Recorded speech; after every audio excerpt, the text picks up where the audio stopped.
ఉమ్మడి ఆదిలాబాద్ జిల్లాలో ఎండలు ఠారెత్తిస్తున్నాయి. సింగరేణి గనులు ఉన్న మంచిర్యాల, ఆసిఫాబాద్ జిల్లాల్లో అయితే పరిస్థితి చెప్పనక్కర్లేదు. గరిష్ట ఉష్ణోగ్రతలు వరుసగా 40 డిగ్రీలు దాటిపోయాయి.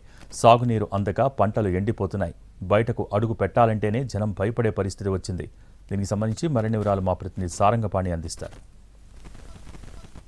ఎండలు దంచి కొడుతున్నాయి. మండుతున్న ఎండలతో జనం బెంబేలెత్తిపోతున్నారు. ప్రస్తుతం మనం చూసుకోవచ్చు ఆదిలాబాద్ ఉమ్మడి జిల్లా వ్యాప్తంగా రికార్డు స్థాయిలో ఉష్ణోగ్రతలు నమోదవుతున్నాయి. ముఖ్యంగా ఆదిలాబాద్ జిల్లా చూసుకున్నట్లయితే ఈరోజు 39.9 డిగ్రీలు బేలాలో నమోదైతే ఇటు కొమరంభీం జిల్లాలో సైతం 39.6 డిగ్రీల గరిష్ట ఉష్ణోగ్రతలు నమోదయ్యాయి. మంచిర్యాల జిల్లాలో 39.4 డిగ్రీలు, అదేవిధంగా నిర్మల్ జిల్లాలో సైతం 38.6 డిగ్రీల గరిష్ట ఉష్ణోగ్రతలు నమోదయ్యాయి.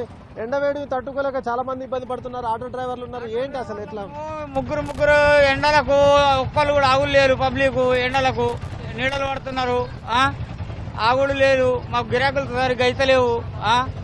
వేడి తట్టుకుంటలేరు సార్. ఎడిపోతున్నారు సార్? ఎడిపోతున్నారు. నేను ఇక రామ్నగర్ వరకు వెళ్తున్నాను. ఎండ విపరీతమైన తీవ్రమైన ఎండ ఉంది. పని చేద్దామంటే చేయలేకపోతున్నాం. పని చేయాలంటే చేయలేకపోతున్నాం ఈ ఎండ తగ్గట్టు. ఓకే, ప్రస్తుతం అయితే చూసుకోవచ్చు ఎండ తీవ్రత తట్టుకోలేక ఇబ్బంది పడుతున్నామని అయితే కొంతమంది చెప్తున్నారు. ముఖ్యంగా ఉమ్మడి జిల్లా వ్యాప్తంగా గత 2-3 రోజులుగా చూసుకున్నట్లయితే రికార్డు స్థాయిలో గరిష్ట ఉష్ణోగ్రతలు నమోదవుతున్నాయి. రాష్ట్రంలోనే అత్యధిక ఉష్ణోగ్రతలు ఇక్కడే నమోదవుతున్న పరిస్థితి కనిపిస్తుంది. ఉదయాన్నే పనులకు వెళ్ళి మధ్యాహ్నం వరకు ఇంటికి చేరుకుంటున్న పరిస్థితి. మధ్యాహ్నం అయితే చాలు సూర్యుడు సుర్రుమంటున్న పరిస్థితి.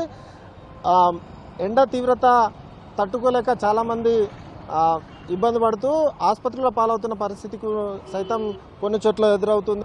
విపరీతమైన ఉక్కపోత సైతం ఉక్కిరి బిక్కిరి చేస్తున్న పరిస్థితి అయితే కనిపిస్తుంది. ఎండ తీవ్రత పెరిగిపోవడం గడిచిన 2-3 రోజుల్లో రికార్డు స్థాయిలో ఉష్ణోగ్రతలు నమోదవుతుండగా బయటకు వచ్చిన వాళ్ళు తగిన జాగ్రత్తలు తీసుకొని బయటకు వస్తున్న పరిస్థితి అయితే కనిపిస్తుంది. ముఖ్యంగా ఎండ వల్ల వడదెబ్బస్కర అనారోగ్య సమస్యలు సైతం ఏర్పడే అవకాశం ఉంటుంది. కాస్త భిన్నమైన వాతావరణం ఉంటున్న నేపథ్యంలో జనం మాత్రం ఇబ్బంది పడుతున్న పరిస్థితి. ముఖ్యంగా సింగరేణి ప్రాంతాల్లో ఇంకా వేడి తీవ్రత ఎక్కువగా ఉంది. మధ్యాహ్నం అయితే చాలు మాడు పగిలే అంతా ఎండ దంచి కొడుతున్న పరిస్థితి అయితే కనిపిస్తుంది. చూడొచ్చు, మొత్తానికి ఉమ్మడి ఆదిలాబాద్ జిల్లాలో ఎండల తీవ్రత ఎక్కువగా ఉంది. రికార్డు స్థాయిలో ఉష్ణోగ్రతలు నమోదవుతుండగా జనం మాత్రం బెంబేలెత్తిపోతున్న పరిస్థితి అయితే కనిపిస్తుంది. రానున్న రోజుల్లో మరింత ఉష్ణోగ్రతలు పెరిగే అవకాశం ఉన్న నేపథ్యంలో తగిన జాగ్రత్తలు తీసుకోవాలని నిపుణులు, సంబంధిత శాఖ అధికారులు అయితే సూచిస్తున్నారు.